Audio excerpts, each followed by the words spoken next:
À la recherche de la tradition, une émission de Louis Calafert avec la participation de Bernard Douéret et Thierry Lefebvre.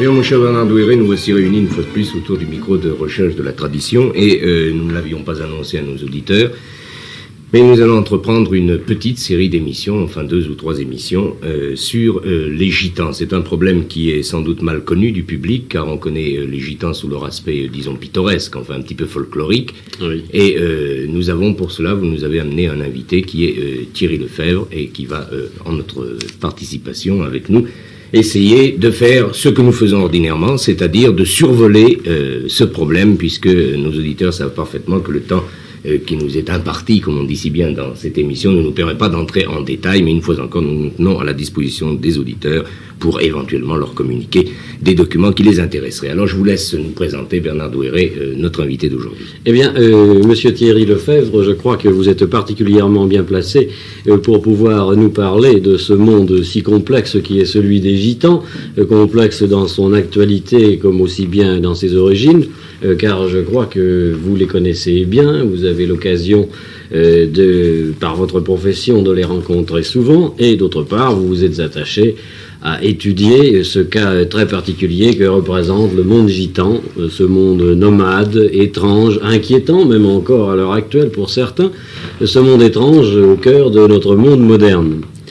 Et je pense que nous pourrions, avec vous, aujourd'hui et éventuellement dans les semaines qui viennent, suivre la façon qui a toujours été la nôtre à ce micro, si vous le voulez bien.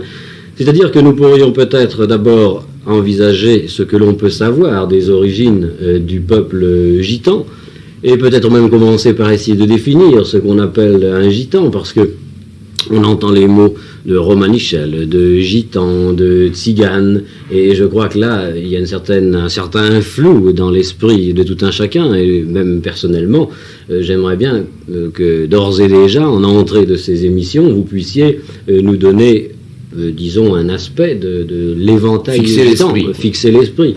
Oui. Tout d'abord, il est exact, monsieur Douéret, que je suis souvent, de par ma profession, en rapport avec le monde des tziganes. J'aimerais tout de suite mettre une chose au point. Les gitans sont une part des tziganes. Tous les tziganes ne sont pas gitans, mais tous les gitans sont tziganes. Le gitan est une subdivision des nombreux existants chez les tziganes. Tout d'abord, les tziganes, naturellement, d'où viennent-ils? C'est une grosse question qui a été mise au point et qui a été étudiée par maints tziganologues. En principe, on en est arrivé à une conclusion. Les tziganes viennent de l'Inde. Il a été démontré qu'ils venaient d'Inde et allaient en Chaldée, et d'autres tziganologues nous prétendent qu'ils viennent de Chaldée et qu'ils allaient aux Indes. De toute façon, il est assez paradoxal que dans le monde moderne, on se préoccupe beaucoup plus de connaître les coutumes, mœurs et traditions de peuplades noires ou rouges vivant à 20 000 kilomètres de nos lieux d'habitation que d'un certain peuple, je dirais même plus d'une certaine race qui vit quotidiennement sous nos fenêtres, que l'on côtoie dans les rues et dont on ignore tout à fait et les origines et malheureusement les problèmes actuels. Méconnus, personne n'oserait contester ce fait. Ils sont méconnus. D'où viennent-ils? Comme je vous l'ai dit tout à l'heure, ils viennent de l'Inde. Les données scientifiques permettent de l'affirmer, tout au moins en partie, mais il reste toutes les légendes gitanes, et Dieu sait s'il y en a. Entre autres, les tziganes qui, pour certains tziganes qui ont quand même évolué, puisque nous avons un cas quand même précis qui est le cas de M. Matteo Maximoff étant un pur tzigane et écrivain, pour eux, ils s'assimilent au peuple de l'Inde et des Chaldées. Ce sont des hypothèses plus ou moins justifiées. Restent ensuite les fantaisistes. Je m'excuse de vous interrompre, monsieur Lefebvre. Est-ce que vous pourriez très brièvement dire à nos éditeurs sur quoi l'on a pu se baser éventuellement pour démontrer, pour reprendre votre mot, que très vraisemblablement les tziganes, les gitans, seraient une race en provenance de l'Inde. Je crois que la preuve formelle est la similitude de langage. On prend par exemple une peuplade tzigane du pays de Galles, où dans leur langage habituel, sur 518 mots d'origine indienne, il existe ensuite 120 mots d'origine galloise proprement dite. Donc incontestablement, on retrouve par exemple, je le démontrerai, enfin tout au moins je l'expliquerai, j'essaierai tout à l'heure de vous dire, n'est-ce pas, les subdivisions du peuple tzigane. Le manouche, qui est un peuple tzigane, manouche vient du mot indien, manouche qui veut dire homme. Donc incontestablement, il y a là une similitude. Pour les Roms, une autre tribu, le mot kalo, qui veut dire noir, se dit kala en indien. Une certaine tribu tzigane s'appelle les Sinti. Ils viendraient des rives du Sindh, en Inde. Donc incontestablement, il y a là matière sûre de provenance. Restent alors toutes les hypothèses fantaisistes. On a assimilé longtemps, l'écrivain Baudrimont a assimilé longtemps les tziganes à une peuplade qui était, d'après lui, des juifs. On a fait longtemps le parallèle entre la diaspora juive et l'émigration tzigane, s'appuyant là-dessus sur certaines ressemblances physiques qui sont incontestables entre certaines peuplades juives et certaines peuplades tziganes, et d'autres hypothèses, alors vraiment fantaisistes, telles que celle de Voltaire, qui lui aussi a donné une origine aux tziganes. C'est intéressé à tout, cet homme. Et oui, effectivement. Et il dit d'ailleurs textuellement ceci, que d'après lui, les bohémiens n'étaient autres que des descendants dégénérés des prêtres d'Isis, mêlés à ceux des sectateurs de la déesse syrienne.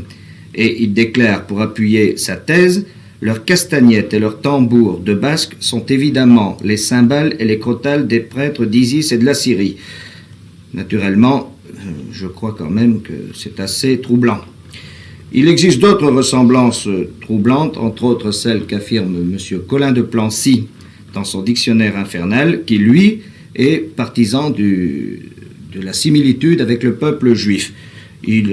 Encore une fois, il appuie ça sur une longue thèse en disant que des chrétiens se sont mêlés aux juifs et se sont cachés longtemps pour ressortir après. Enfin, ce sont quand même toutes des hypothèses qui ne sont basées sur rien de scientifique. La seule chose qu'on puisse retrouver, ce sont les similitudes de langage. Oui, c'est cela. Et de même, l'hypothèse égyptienne, le fait que, par exemple, en anglais, on puisse les appeler gypsy, ça aussi, c'est du domaine de la légende. Non, c'est exact. Tout comme Marie de la Mer. Non, tout comme on les appelle aussi dans les premiers écrits où l'on retrouve trace en France du peuple tzigane sont dans le journal d'un bourgeois de Paris, où on parle des Sarrasins.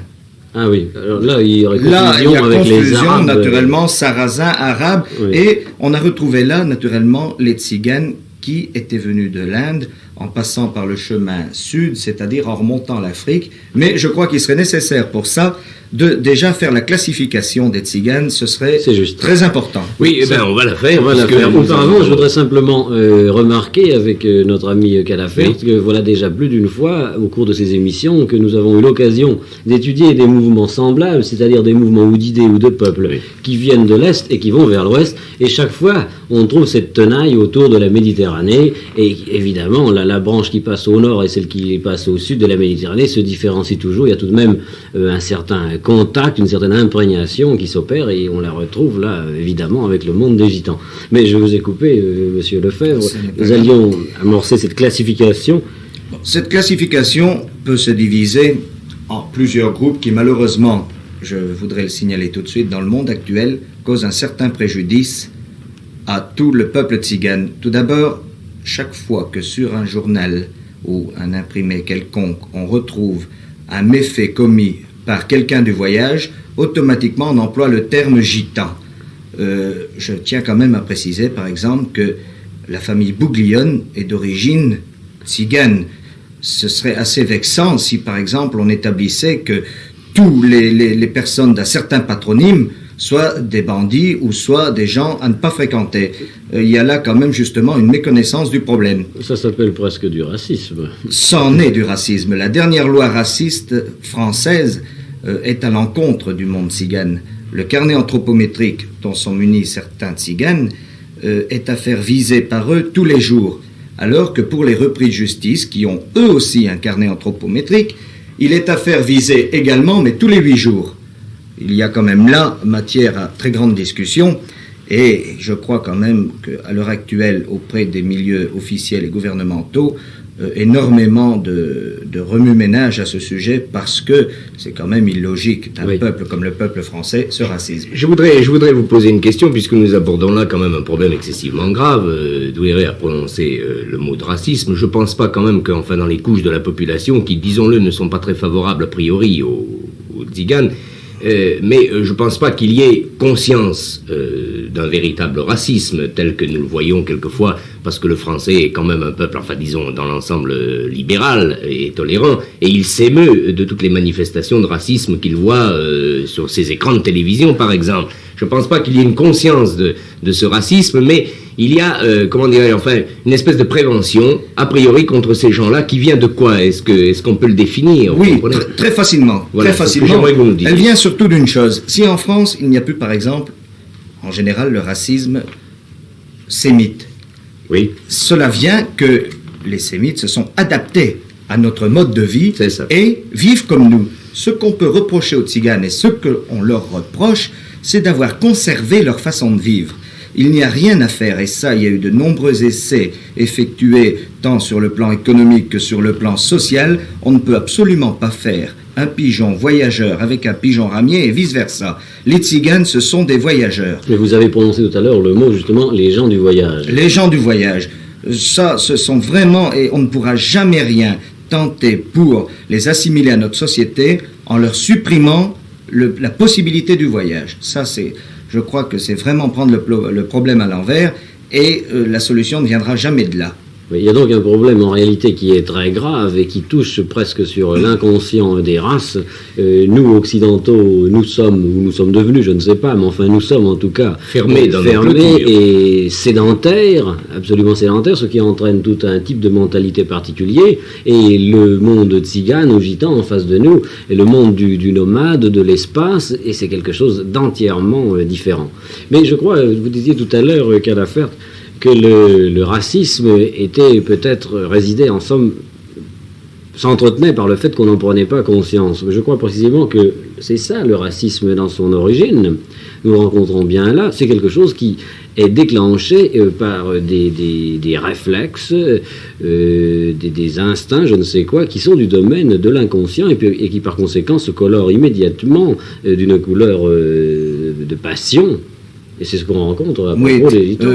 Disons que on fait du racisme bon enfant. Je crois que c'est surtout ça le terme. On fait du racisme bon enfant. Bon, pour en revenir à cette fameuse classification du peuple tzigane, il y a tout d'abord ce qu'on appelle les Roms, d'où est venue l'expression triviale de Romanichel, qui est quand même très vexatoire. Pour eux, ils ne s'appellent jamais Romanichel. Ce sont des Roms, pluriel des Romni.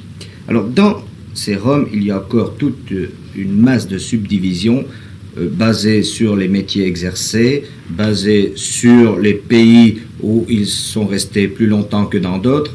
Et on a par exemple un peu l'aristocratie des Roms qui sont les Calderaches. À ce sujet, il existe un livre qui est très bien du défunt père Chattard qui s'appelait Zanco, chef tribal, et qui pour nous Lyonnais est assez près de nous, étant donné que Zanco vit sur le boulevard de Ceinture avec sa tribu. Et il a été écrit un livre donc sur ce Zanco, chef tribal, qui est un Calderache, qui vient du roumain Calderache chaudière. Donc on voit tout de suite les métiers pratiqués, voilà, le rétameur, la trempe de lime, la trempe de scie, qui sont quand même des métiers purement traditionnels. Alors, dans ces Calderaches, on retrouve également les Lovari, qui sont des Hongrois, de provenance hongroise. On retrouve les Boyards, en provenance de Transylvanie, qui, en principe, sont des montreurs d'animaux. On en rencontre très peu en France. On trouve ensuite les Louris. Encore une fois, on retrouve là l'origine indienne, puisque les Louris étaient une tribu indienne.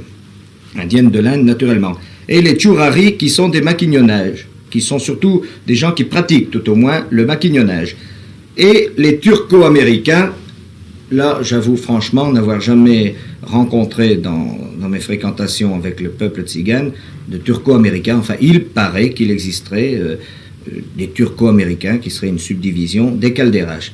Ensuite viennent le groupe le plus important, je crois, qui est celui des Manouches, dont justement je disais tout à l'heure que l'origine était également indienne. Oui. On les appelle aussi les Sinti. Sinti pour ceux qui seraient venus de l'Italie et qui portent des noms en principe de consonances italiennes, qui ont aussi des noms français et qui sont surtout les Sinti, des gens de cirque. Les Bougliones, que je citais également, sont des Sinti. Leur nom est d'ailleurs Bouglioni, et non pas Bouglione.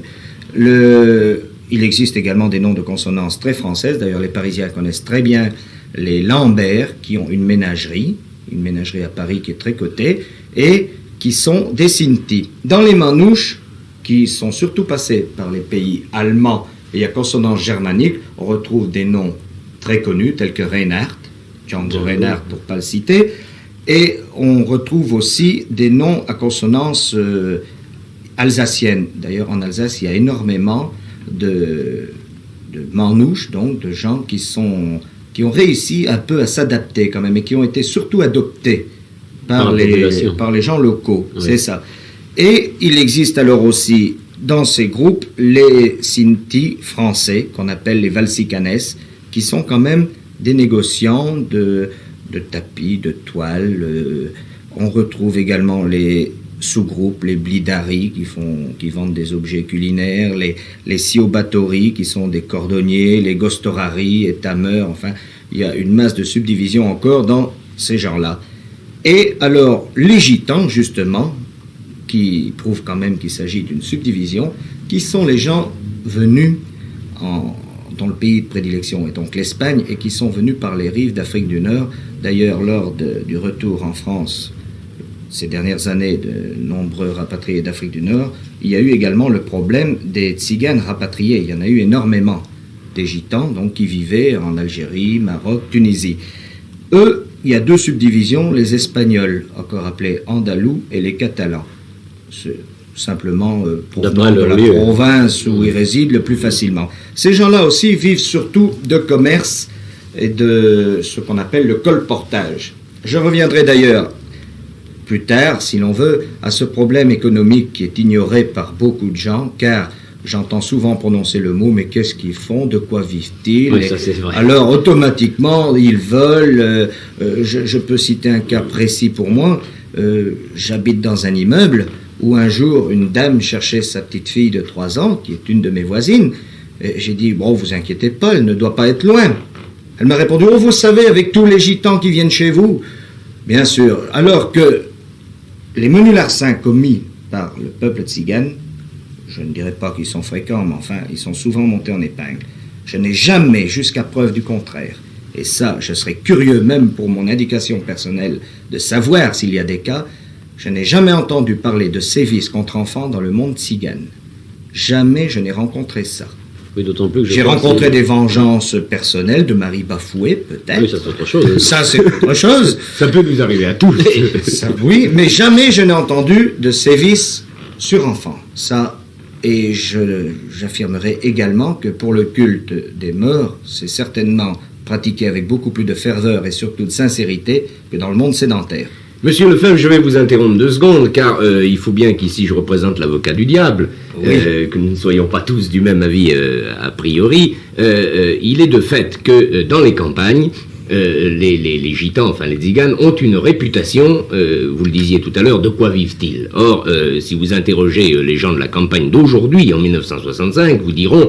Bien, mon Dieu, les tziganes, ils vivent de rapine, n'est-ce pas? Ça, il n'y a aucun problème dans leur esprit. Alors, il faudrait quand même peut-être préciser qu'au fond, tous ces gens qui s'arrêtent au bord de la route parce que finalement, on ne les autorise pas à s'arrêter ailleurs qu'au bord des routes, et mon Dieu, dans des conditions quelquefois assez déplorables, mais enfin, ça, c'est une question d'organisation, de structure. Il faudrait peut-être préciser que ces gens-là ont, au fond, précisément une occupation qui leur rapporte suffisamment sans aller rapiner dans les poulaillers c'est peut-être un petit peu ancien, ça part un petit peu de la légende, mais enfin, je pense que nous pourrions quand même préciser ce point avant de terminer cette émission, et nous la reprendrons naturellement la semaine prochaine. Oui, ce point, je le préciserai très rapidement, quitte à le reprendre. Nous le reprendrons, oui. En vous citant qu'un seul cas, c'est que le monde du voyage absorbe approximativement un quart de la production cotonnière française. C'est tout. Bon, eh bien écoutez, je pense que nous pouvons terminer là-dessus. Nous donnons rendez-vous à nos auditeurs lundi prochain et nous continuerons cet exposé fort intéressant d'ailleurs de monsieur et très précis de monsieur Lefebvre. Donc rendez-vous lundi prochain. Messieurs, je vous remercie.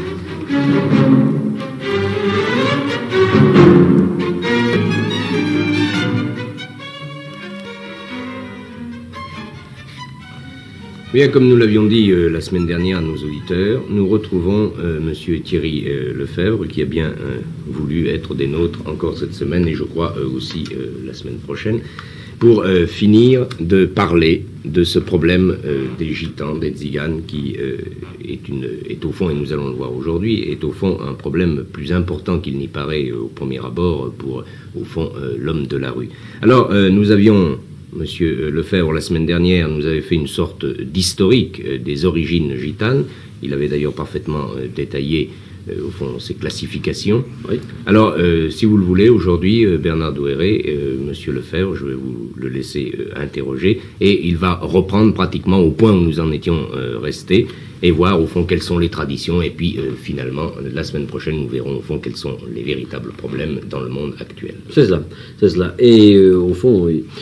que nous justifions en quelque sorte, s'il en était besoin, cette petite série d'émissions sur le monde gitan à l'intérieur de notre série de cette année à la recherche de la tradition. Et c'est en ce sens, Monsieur Lefebvre, que j'aimerais que vous puissiez nous parler maintenant de ce qui concerne les traditions chez les gitans, leurs arts, est-ce qu'ils ont des rites particuliers, enfin, je ne sais pas, tout ce que l'on peut savoir ou simplement deviner ou supposer qui concernerait toutes ces matières qui sont infiniment curieuses et peu connues, mal connues, d'autant plus que le monde gitan n'écrit pas, mis à part quelques-uns. Vous en avez cité un nom la semaine dernière. Matteo Maximov. C'est cela. Oui. Et ce roman de Matteo Maximov est un roman qui concerne uniquement le monde gitan, ou bien si c'est un gitan qui écrit sur des problèmes généraux. Il concerne uniquement le monde et les problèmes surtout des gitans. Enfin, des tziganes, puisque je reviens quand même à ma fameuse classification. Vous avez raison. Pour toutes, on les appelle les tziganes. Voilà. Oui, pour en revenir à la tradition des tziganes, qui dit tradition, qui dit rite, dit religion. Oui. D'abord, de quelle religion sont les tziganes? En principe, ils sont de religion catholique, tout au moins en France. C'est-à-dire, disons que leur religion varie suivant le pays où ils séjournent. Question d'adaptation. Par exemple, en Angleterre, ils sont en principe anglicans. En France, ils sont en principe catholiques. Bien qu'à l'heure actuelle, il se dessine un très grand mouvement lancé par la religion pentecôtiste, qui est une religion d'origine américaine, basée uniquement sur la Bible. D'origine américaine, enfin, je m'entends, elle est surtout de souche protestante. C'est ça, oui. Basée sur la Bible, et qui, je dois le dire, a réussi à pénétrer le monde tzigane par le seul moyen, et justement, là, on parlait la semaine dernière des possibilités de s'introduire dans le monde tzigane, tout au moins pour essayer de résoudre leurs problèmes. Ils ont résolu le problème en instaurant des pasteurs tziganes, c'est-à-dire que de grands pasteurs américains viennent ici en France, n'est-ce pas, enseigner à certains pasteurs, et ils ont des moyens énormes, tant financiers que matériels. J'ai assisté à plusieurs conventions de cette religion. Vraiment, comme on dit couramment, ils mettent tout ce qu'il faut pour s'introduire dans ce monde-là. Oui, la conclusion, on peut se demander à partir de cet instant ce qui séduit réellement les tziganes dans ce mouvement pentecôtiste. Ce qui les séduit surtout dans ce mouvement pentecôtiste, c'est qu'ils entrevoient là la possibilité de fréquenter des gens, disons, qui ne les repoussent pas. C'est là, je crois que c'est là quand même pour le tzigane le grave problème, c'est d'être pourchassé de partout. Oui, alors là, ils se sentent quand même, comment dirais-je, adaptés et puis reconnus, pardon, qui, dans le pentecôtisme, il n'y a quand même pas que des tziganes. Oui. Donc, ils arrivent à trouver une certaine fraternité Un lien avec cet entre autre les monde. pentecôtistes sédentaires, disons, Oui. et eux, pentecôtistes tziganes. Mais enfin, en principe, la religion, pour coiffer tout ça, ils sont d'un monothéisme classique. Oui. Voilà. Il y a certains pèlerinages qui sont très connus, pour ne citer que les Saintes Maries de la Mer. Là encore, il y a deux Sarahs. Parce que vous savez qu'au Sainte Marie de la Mer, le tzigane vénère surtout Sarah la Noire. Oui, oui, oui. Il y a la Sarah catholique et la Sarah tzigane. Je dois quand même, je crois, donner la petite explication. Pour le catholique, Sarah était la servante des trois Maries, c'est-à-dire Jacobée, Salomé, Madeleine, qui, venue avec ses maîtresses, chasser de Terre Sainte, enfin, ça remonte à l'époque du roi René en 1448, proscrite par l'Église, reste dans la crypte et non canonisée. Oui. C'est-à-dire que Sarah n'est absolument pas canonisée et reste au Sainte-Marie de la Mer. Je ne sais pas si certains auditeurs ont eu l'occasion de voir l'église des Sainte-Marie de la Mer, mais la statue de Sarah la Noire reste dans la crypte. Oui, c'est Et pour le tzigane, c'est une gitane, une princesse gitane, qui vivait au bord du Rhône et qui accueillit les saintes. C'est-à-dire, eux, à ce moment-là, Sarah la Noire était quand même quelqu'un de très coté et qui a accueilli des saintes. Alors que pour la religion catholique, c'est une servante des saintes. Il y a toute une polémique que je ne voudrais pas entamer qui sort vraiment du problème des tziganes. Et il y a d'autres pèlerinages, d'ailleurs, entre autres, celui qui a été créé il y a quelques années, le pèlerinage tzigane de Lourdes.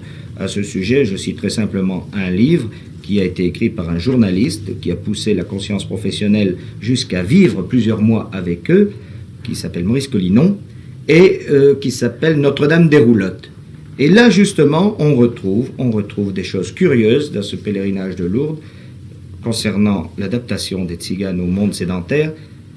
À ce pèlerinage, on a vu les gendarmes, bien sûr, parce que qui dit tzigane dit gendarmes. Et là-bas, n'est-ce pas, pour les gendarmes qui courent bien souvent après les tziganes pour des contraintes par corps, pour Dieu sait s'il peut y en avoir, on dit très bien les pèlerinages, moyens pratiques, concentration complète, on va les trouver très facilement. Là-bas, à Lourdes, ça se passe d'une façon splendide, c'est-à-dire que les gendarmes voient les différentes tziganes pour qui un procès, qui suit, parce que là, le problème est très grave, on en reviendra lorsqu'on parlera du problème actuel. On réussit donc à arranger, et j'ai vu, moi, au pèlerinage de Lourdes, un gendarme, devenir parrain d'un petit tzigane. Ça, c'est quelque chose quand même sensationnel, parce que je n'ai jamais vu un tzigane être parrain chez un gendarme, mais j'ai vu un gendarme être parrain chez un tzigane. Et le pèlerinage de Lourdes, la première année, on a cru au désastre, parce que je ne sais pas, pour nos braves gens, quand ils aperçoivent une voiture de tziganes dans leur quartier, en principe, 3/4 d'heure après, le fourgon de police secours arrive, les tziganes s'en vont, et à Lourdes, il y a eu une concentration de 1500 voitures tziganes. On a crié au désastre parce qu'on s'est dit, là, ça va vraiment provoquer un scandale. Et le pèlerinage de Lourdes continue. Oui. Et ça se fait d'une façon très très bien. Ils font leur police eux-mêmes. Et vraiment, je tiens d'ailleurs à citer là le révérend Père Fleury, qui est l'aumônier national des tziganes en France, qui est promoteur de ce pèlerinage. Et vraiment, c'est quelque chose à voir, surtout beaucoup plus sur le mode de vie actuel que sur la tradition des tziganes. Oui, je voudrais revenir justement sur ce problème. De tradition ? Oui, de tradition et de religion. Parce que vous venez de parler, par exemple, Monsieur Lefebvre, du révérend Père Fleury, aumônier national des tziganes. Il semblerait, à entendre cela, que l'on est simplement maintenant au XXe siècle en train d'essayer de convertir les tziganes, qui apparemment se convertissent aussi facilement au catholicisme qu'au mouvement pentecôtiste ou à la religion anglicane. Oui. Est-ce que pour eux, il n'y a pas là simplement une question d'adaptation superficielle? Est-ce qu'il n'y a pas derrière cela la perdurance de choses plus profondes? Est-ce qu'on peut encore déceler chez eux des rites, des coutumes qui seraient le témoignage d'un sens du sacré, d'un sens de la tradition qui leur soit réellement propre, indépendamment de tous les manteaux dont ils peuvent se couvrir suivant leur voyage. Oui. Alors je crois que là, il faut pour ça retourner dans les origines tziganes, incontestablement. Tous les métiers qui ont été pratiqués jusque maintenant par les tziganes sont des métiers traditionnels. Par exemple, nous citions la semaine dernière qu'ils étaient originaires des Indes. le recueil des lois de Manu Oui. en Inde, n'est-ce pas, interdit tous les métiers pratiqués par les tziganes. C'est quelque chose quand même curieux. Mais tous ces métiers répondent au nomadisme. Oui. Et oui, et en effet, on a toujours dans les populations anciennes rencontré ce fait que certains types d'artisanat, l'artisanat du métal en particulier, l'art de la forge. L'art de la forge est toujours considéré comme un art en marge. Il est à la fois art magique. Oui, magique. Oui. Et ceux qui le pratiquent sont à la fois redoutés, admirés, avec un mélange justement de crainte, d'estime et de nécessité Oui, il y a aussi. de nombreux exemples d'ailleurs de forgerons magiciens dans l'histoire ancienne, et il y a certainement un rapport entre tous les arts de la forge, de la musique et de la magie. Oui. Ça, c'est incontestable.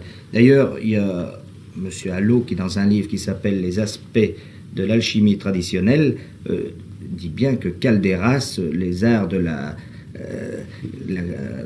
forge, donc on a dit tout à l'heure, Caldeiras vient du mot chaudière, Oui. n'est-ce pas? Il y a d'autre part dans le Poitou un chaudronnier, n'est-ce pas? C'est le porteur de Drouin, et Drouin, c'est la sorcière.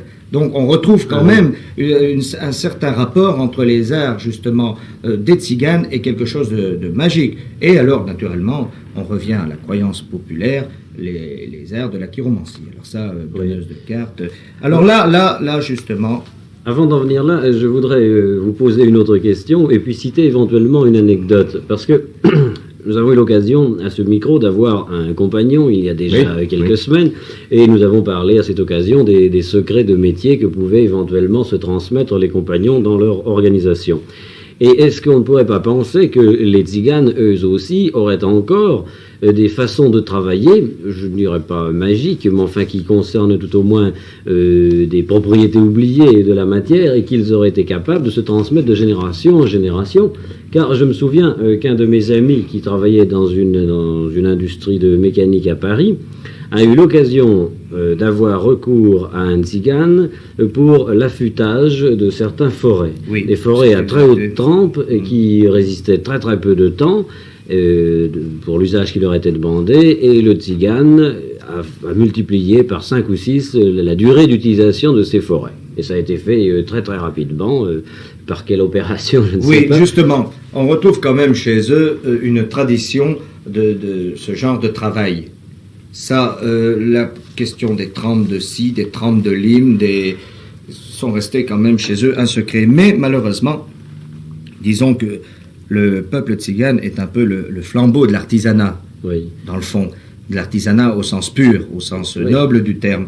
Mais malgré tout, il y a pour eux une question de vie, de rentabilité. Donc ils sont obligés, comme tous les peuples traditionnels, de trouver une voie beaucoup plus matérielle pour subsister. C'est d'ailleurs pour ça que tous les métiers, dans le fond, que pratiquent les tziganes, étaient des métiers cristallisés autour de cet art, mais qui maintenant ne trouvent plus leur place dans la société actuelle. Oui, il y a d'ailleurs, par exemple, un très gros problème, point de vue des vanniers, problème qu'on n'avait pas vu tout à l'heure, qui sont quand même certains vanniers que l'on rencontre sur les routes de France, qui n'ont rien à voir avec le peuple tzigane, qui sont appelés d'ailleurs les yéniches, et il est très vexatoire pour un tzigane d'être confondu avec un yéniche. Oui, alors si vous vouliez nous préciser justement, expliquer un petit peu pour nos auditeurs. Le yéniche, c'est dans le fond, il est très reconnaissable. C'est le grand blond à grosse moustache, la femme et la femme blonde également, naturellement, avec les nattes, les tresses. Ils sont d'origine germanique.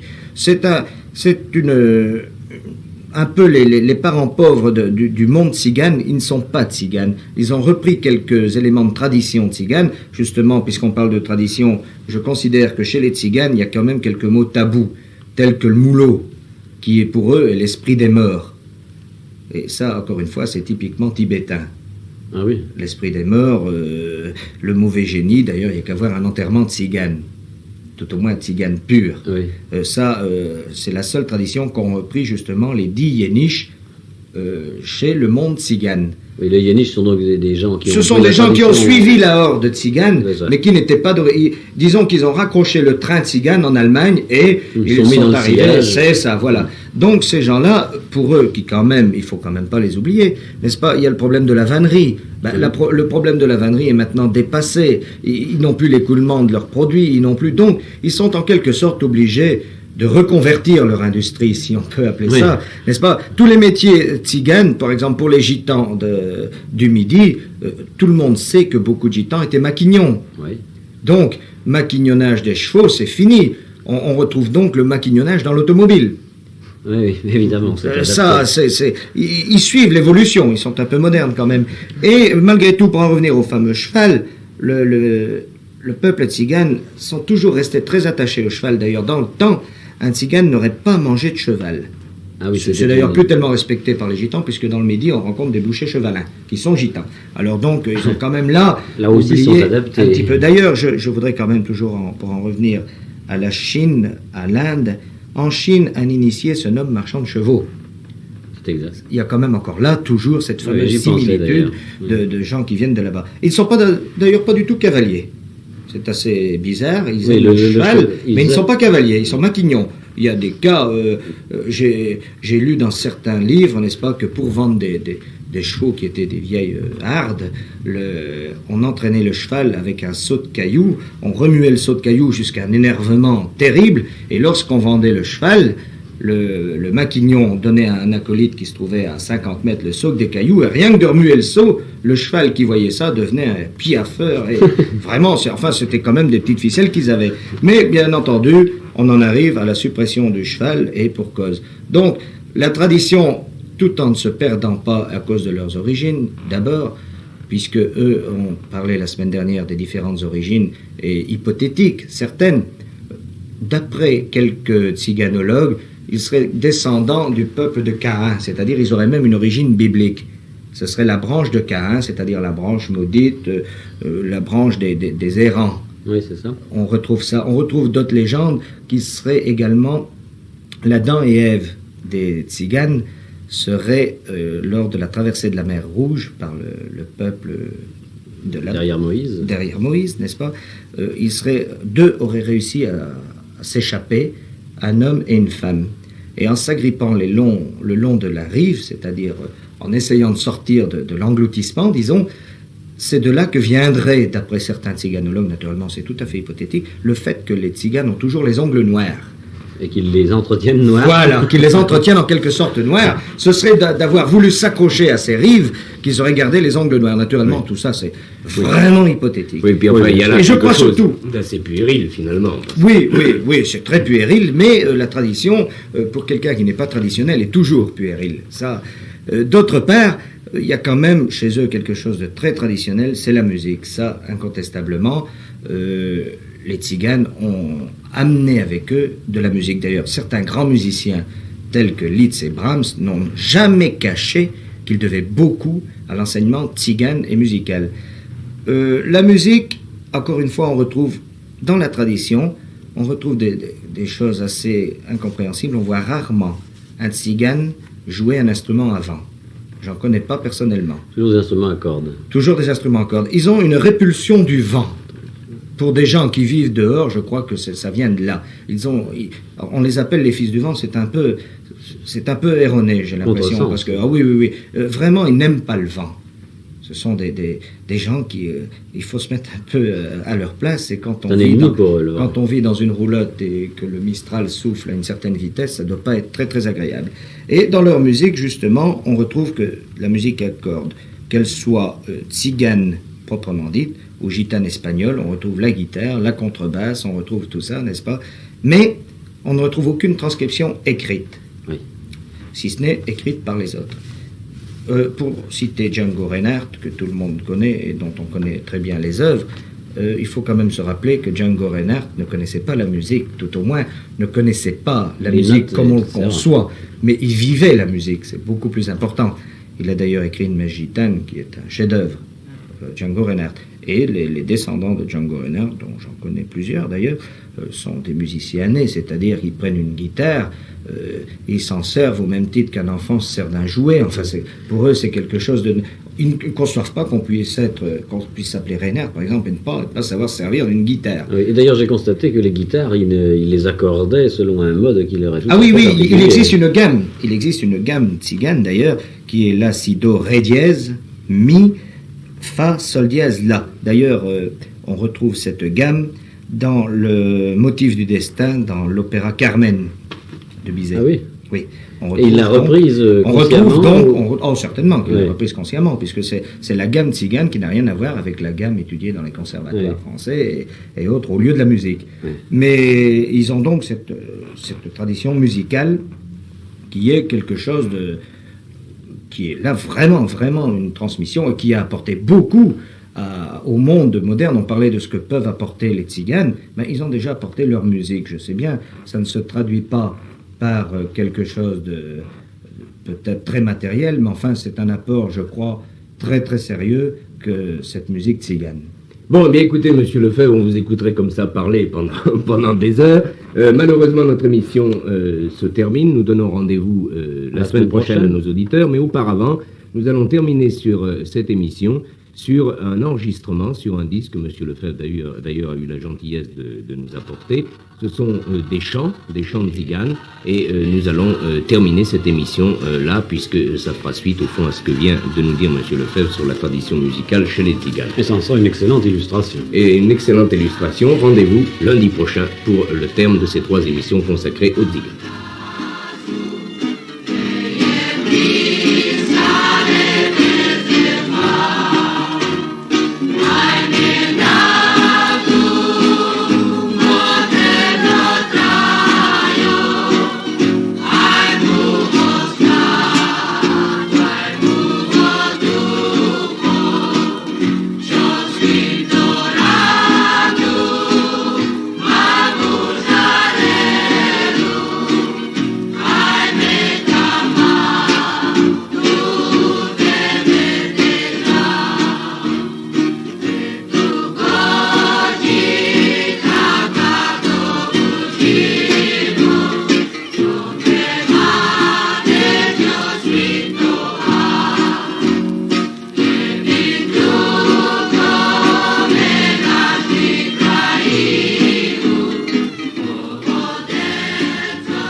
À la recherche de la tradition, une émission de Louis Calafert avec la participation de Bernard Douéret et Thierry Lefebvre. Monsieur Thierry Lefebvre, dont nos auditeurs ont pu au cours des 2 semaines précédentes apprécier la compétence. Et nous n'allons pas tarder, nous allons pas faire un long préambule, et nous allons tout de suite entrer dans le problème tzigane d'aujourd'hui, c'est-à-dire enfin de notre monde, du monde moderne, la place qu'ils occupent et les problèmes qui se posent. Oui, la semaine dernière, nous avons en effet essayé de montrer quels étaient les principaux aspects. Enfin, nous avons survolé certains aspects traditionnels chez... Oui, ce serait évidemment très très long chez le monde des tziganes. Et nous pourrions peut-être, pour assurer une sorte de transition avec cette précédente émission, vous demander, Monsieur Lefebvre, d'essayer de nous dire ce qui perdure encore, ce qui est encore réellement vivant de tradition gitane dans le monde actuel. Est-ce que vous voyez encore des rites, des cérémonies, des rencontres, enfin je ne sais pas moi, qui soient des manifestations d'un authentique esprit tzigane? Oui, comme je l'ai dit la semaine dernière, naturellement, des pèlerinages tels que les Saintes Maries de la Mer sont restés dans la plus pure tradition tzigane. Et comme je l'ai malheureusement aussi signalé, cette tradition se perd par un besoin de vie et surtout de maintenance dans le monde actuel, ce qui est très grave pour eux, parce que il faut qu'ils se maintiennent dans ce monde actuel qui leur est tout à fait hostile. Ça, je me souviens vous l'avoir précisé, non pas la semaine dernière, mais la semaine précédente, dans l'imagerie populaire, qui dit tzigane, dit mendiant, dit voleur, dit diseuse de bonne aventure. D'ailleurs, entre parenthèses, lors du dernier pèlerinage des Saintes Maries de la Mer, au mois de mai 1964, sur 6000 tziganes qui étaient aux Saintes Maries de la Mer, il y avait 9 diseuses de bonne aventure. Donc vraiment, et encore, je tiens quand même à préciser que souvent, pour la diseuse de bonne aventure, c'est une revanche sur le gadjo étant celui qui n'est pas tzigane. C'est une revanche un petit peu de dire quand même ces gens qui ont été à l'école, qui sont intelligents, certains tout au moins, qui sont instruits, voilà, disons instruits. C'est une revanche pour eux d'arriver à les leurrer avec leur histoire, parce qu'ils appellent ça entre eux faire le boniment. Oui, je ne vais pas faire de commentaires là-dessus. D'ailleurs. Si bien que les fameuses affaires de tarot des Bohémiens... oui, le tarot des Bohémiens, oui. D'ailleurs, au sujet du départ de l'Inde, il y a une chose qu'on n'a jamais pu définir, c'est à quelle époque ils auraient quitté l'Inde. Et justement, Papus, dans le tarot des Bohémiens, je ne voudrais pas encore revenir là-dessus, n'est-ce pas, part dans une explication plutôt culte de l'époque du départ des tziganes. Mais à l'heure actuelle, sur le plan général, n'est-ce pas, il y a une réalité dans le monde tzigane. Et cette réalité, elle est sur le plan économique. C'est la nécessité de vivre. Oui, la nécessité non pas tellement pour eux, mais la nécessité pour des milliers d'ouvriers dans le textile français. Voilà qui est extrêmement... Ça, quand Alors là, même, je crois qu'il faut beaucoup insister parce que c'est une méconnaissance totale dans le public. Alors, monsieur Lefebvre, si vous voulez... Justement. Et à l'heure actuelle, auprès du gouvernement, certains délégués, n'est-ce pas, se remuent énormément, non plus en tant que mendiants, mais avec des bases certaines de puissance et de débit économique du monde tzigane. Je parlais tout à l'heure du textile. Il n'y a pas que le textile quand même. Ne prenons que les fabricants de caravanes. Si l'on veut bien considérer le débit impressionnant qu'ont les tziganes en caravane, puisque leur caravane étant tout le temps sur les routes, ils changent de caravane fréquemment, c'est-à-dire tous les 2 ans, tous les 3 ans. Auprès des fabricants, ça fait quand même un débouché certain. Et d'autre part, je me permets quand même de trouver paradoxal qu'un peuple que l'on rejette et que l'on critique, qu'on hésite même à côtoyer, dont on se sert, hélas, encore dans nos campagnes pour faire peur aux enfants, en disant si t'es pas gentil, je te donnerai au bohémien. On est quand même assez drôle dans notre petit monde sédentaire, puisque on copie ces braves gens en achetant des campings, des roulottes de camping, en partant faire comme eux des feux de bois. Il y a très longtemps qu'ils connaissent ça, ils n'ont jamais connu que ça d'ailleurs. Alors il faut croire ça a quand même du bon, puisque tout au moins on essaye de faire pareil. J'aimerais que vous précisiez encore, monsieur Lefebvre, vous nous avez vaguement parlé de l'importance des tziganes dans le textile, par exemple. J'aimerais que vous précisiez quelle est cette importance, en gros, sur le plan économique. Sur le plan économique, cette importance, naturellement, est énorme. Oui. Je ne peux pas, là, n'est-ce pas, vous donner des chiffres précis, que je ne connais d'ailleurs pas. Mais un ordre de grandeur, c'est très important. Les tissages du nord de la France, qui fabriquent la toile à drap de lit, entre autres, oui, ont la base de leur clientèle, les grossistes qui travaillent avec les tziganes. Et c'est vraiment l'importance, la proportion d'achat de ces gens-là, je vous dis bien, doit s'évaluer à environ un quart, certainement, de ce qui est produit dans les tissages du Nord. D'ailleurs, ça représente un certain volume. Oui, d'ailleurs, ce que personnellement j'ai du mal à saisir, c'est qu'on ne puisse pas arriver, justement, de par cela, de par le recoupement des taxes locales et autres impôts connus, à prouver l'importance des tziganes et ainsi à résoudre une partie de leurs problèmes. Le problème majeur pour ces gens-là est quand même le stationnement. Le stationnement, c'est quelque chose pour eux, n'est-ce pas? Je ne sais pas si on peut facilement se mettre dans la situation d'un homme, par exemple, avec sa voiture, sa roulotte, comme on dit, qui se trouvant, par exemple, sur le boulevard de Ceinture, sa femme malade, hospitalisée à Grange-Blanche, à Lyon, on le fait partir. On ne tient même pas compte qu'il doit se trouver là s'il arrivait une issue fatale. C'est quand même, ça devient inhumain. J'en reviens à la première semaine de nos émissions, n'est-ce pas? C'est que c'est du racisme, qu'on appelle ça comme on voudra, mais c'est du racisme, parce que c'est des choses qui sont inconcevables au XXe siècle. Nous avons retrouvé même, il y a quelques années, à une époque qui malheureusement est restée marquante pour beaucoup, sous Hitler. Hitler a anéanti énormément de tziganes. On n'a jamais trouvé exactement la cause d'anéantissement des tziganes. Il y avait une soi-disant motivation pour ce qui concerne les juifs. Oui, une motivation économique, soi-disant, oui, naturellement. Mais pour les tziganes, on n'a vraiment jamais trouvé la raison pour laquelle on a détruit, et Dieu sait si on les a détruits. J'ai entre autres une référence d'un livre de M. David Rousset qui s'appelle « Les jours de notre mort », où au camp de Birkenau, 18 000 tziganes ont été gazés du 1er janvier 43 à mai 43. Et l'ordre d'anéantissement avait été donné par Hitler lui-même.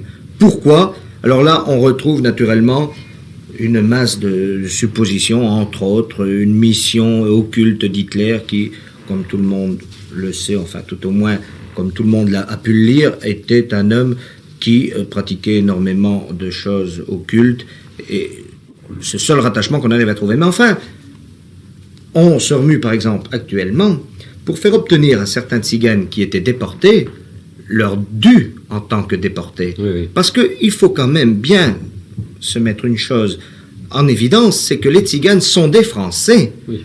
Alors, à ce titre-là, il demande à avoir des droits de Français. Mais tout simplement. Tout simplement, il ne demande aucune faveur spéciale, il demande tout simplement à être considéré comme Français. Étant donné qu'un jeune tzigane fait son service militaire, les gitans font leur service militaire, à partir du moment où, quand il s'arrête sur une place et qu'il paye ses impôts, on lui dit à partir de ce moment-là, mais monsieur, que quand il s'arrête sur une place, les gens qu'il fréquente, tels que moi, entre autres et d'autres, ils arrivent à me demander, mais enfin, pourquoi ne m'accepte-t-on pas en stationnement sur telle place ou sur telle place? Oui, monsieur Lefebvre, vous nous avez, en dehors de l'émission, enfin hors micro, vous nous avez raconté une petite anecdote qui illustre tout à fait bien cette espèce d'injustice. J'aimerais que vous la rappeliez de ce malheureux tzigane qui demandait à une autorité pourquoi, au fond, on l'expulsait, puisqu'il était bien sûr, que tzigane. Bien sûr. Ce tzigane qui était quand même, disons, qui dépassait le lot de ses collègues, n'est-ce pas, un jour, sur un terrain de camping, qui, pour ne pas le citer, se trouvait dans l'ouest de la France, a été sommé par les gendarmes, comme ça se pratique tout le temps, de quitter le terrain de camping. Ce jour-là, il était peut-être plus en parole. Il a demandé aux gendarmes ceci. Il a dit, mais si j'étais allemand, me feriez-vous partir? Naturellement, devant le silence du gendarme, il a continué en citant comme ça peut-être une dizaine de nationalités. Le gendarme, à la fin, dit, mais enfin, non, pourquoi je vous fais partir si vous étiez gendarme, j'allais dire gendarme, non, il ne le ferait pas partir, parce qu'il s'entendrait quand même mieux que ça, mais si vous étiez d'une autre nationalité, je vois pas pourquoi je vous ferais partir. Le tzigane enchaînant a dit, mais à ce moment-là, si j'étais catholique, si j'étais protestant, si j'étais israélite, et le gendarme, à bout d'argument, dit, non, mais enfin, où voulez-vous en venir? Ben, dit, alors, je comprends pas, qu'est-ce que je suis? Alors là, ça résume bien leur problème. Qu'est-ce qu'ils sont? Et oui, et voilà. Voilà. Alors, maintenant, le nombre des tziganes en France, ils sont environ 80 à 100 000. On a donné des chiffres très fantaisistes. On a donné des chiffres de 500 et quelques mille.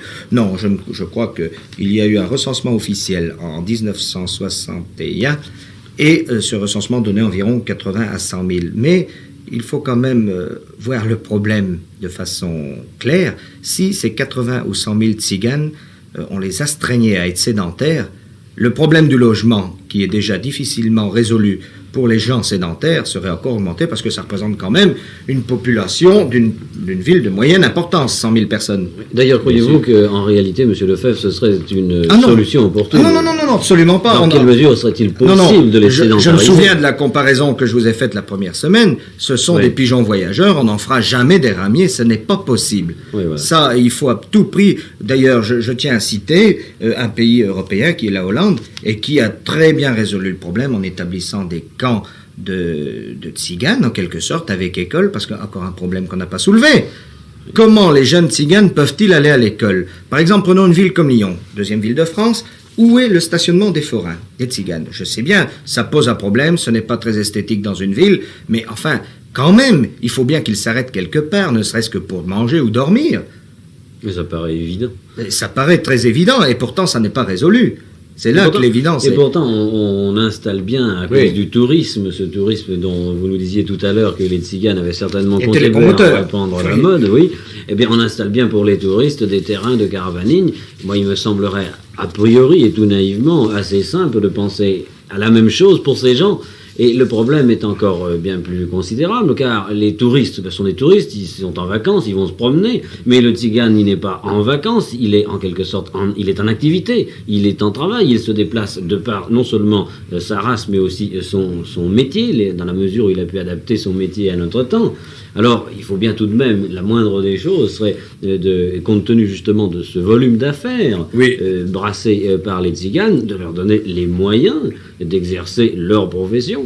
Oui, naturellement, de la nation. Naturellement, il est concevable que les touristes supporteraient difficilement le voisinage des tziganes sur des terrains de camping municipaux ou autres. Ça, je veux bien le concevoir. Encore du préjugé. Encore une fois, on en revient à notre petit racisme bon enfant. Oui. Mais il est quand même, je crois, il serait quand même possible, à mon avis, de leur procurer des terrains de stationnement avec un minimum, disons, d'hygiène, parce que quand même, on reproche aux tziganes d'être sales.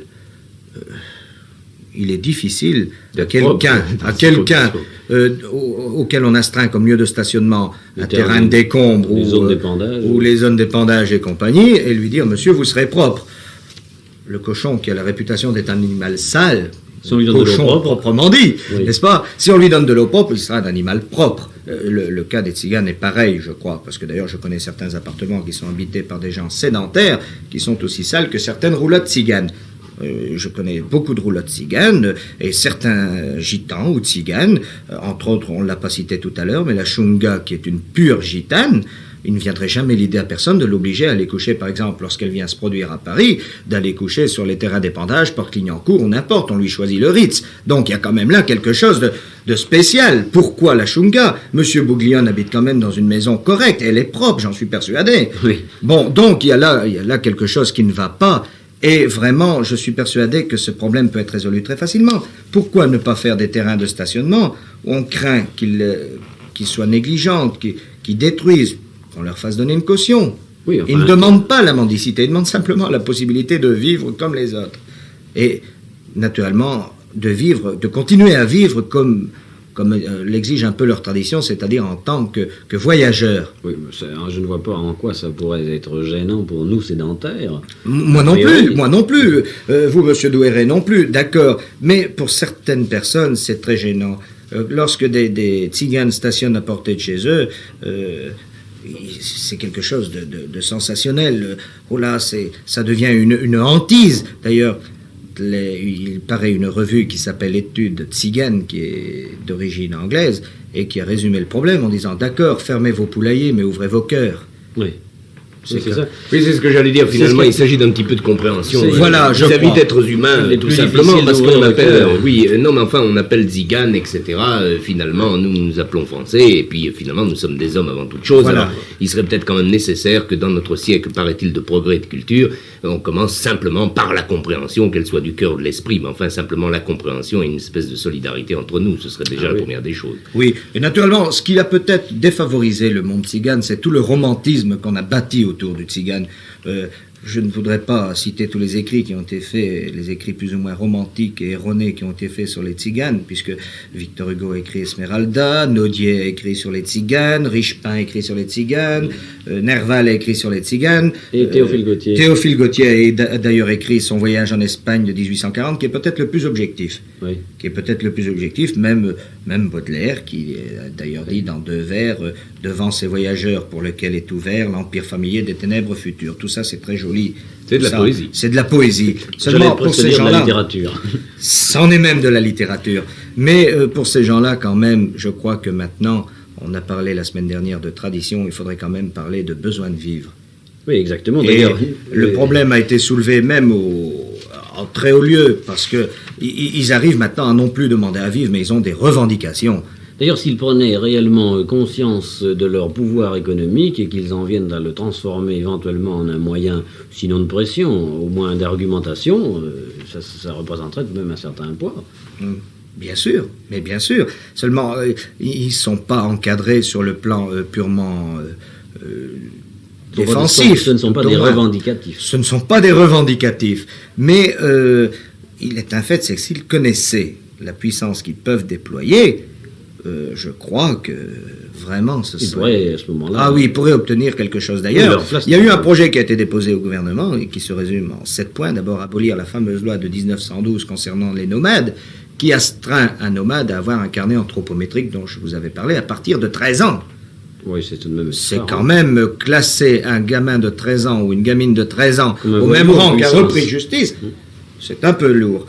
Et d'autre part, créer des lieux de stationnement, ça, avec électricité, c'est quand même modeste. Et adjoindre à chacun de ces lieux de stationnement, ceci étant la 3e chose demandée, une roulotte école dirigée par des instituteurs français et des pédagogues tziganes.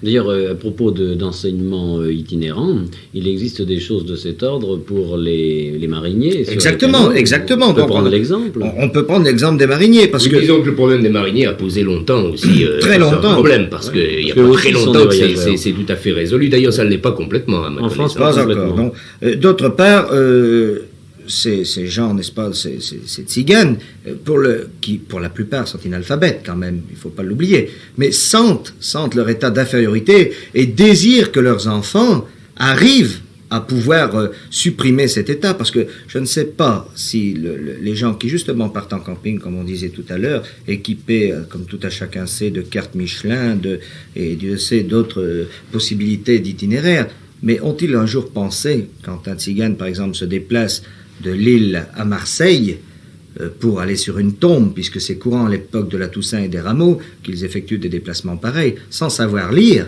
donc pas possibilité de lire une carte, et sans même savoir lire un panneau indicateur.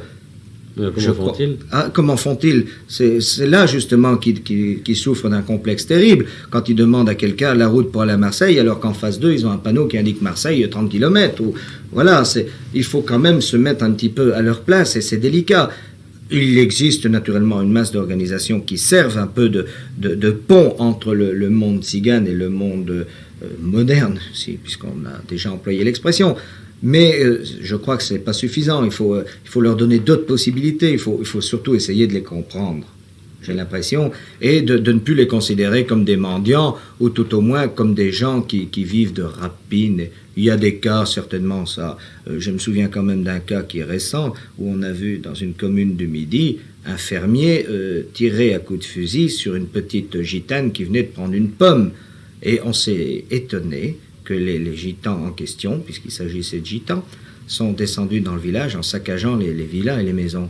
D'accord, j'admets que ce n'est pas un réflexe d'homme du XXe siècle, mais enfin, je voudrais que chacun, dans son petit univers, réfléchisse un moment. S'il a un de ses enfants qui va voler une pomme et qu'il est reçu à coups de fusil, je me demande quelle serait la réaction du père ou de la mère de cet enfant, même sédentaire.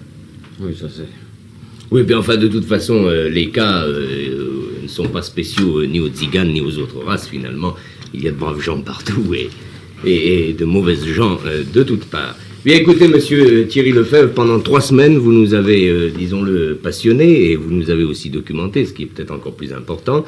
Nous vous remercions, puisque ces 3 émissions sont terminées. Peut-être aurons-nous l'occasion finalement de nous revoir avec notre ami Douéré autour de ce micro, car je pense qu'il y aurait peut-être encore d'autres choses à dire, à ajouter. Alors éventuellement, nous ferions un très grand plaisir, je pense nos auditeurs aussi, en vous accueillant. Je reste à votre disposition. Vous êtes très gentil. Avec plaisir, car je crois qu'en effet, par ces émissions, nous pouvons espérer un peu ouvrir les esprits, mais ce n'est qu'un premier temps pour que les cœurs aussi, comme nous disions tout à l'heure, s'ouvrent et qu'on aboutisse à des choses qui soient d'un ordre concret. Bon, je répète avant de terminer cette émission que nous nous tenons à la disposition de tous nos auditeurs que ce problème intéresse pour leur fournir une documentation bibliographique. Je vous dis bonsoir, rendez-vous à lundi.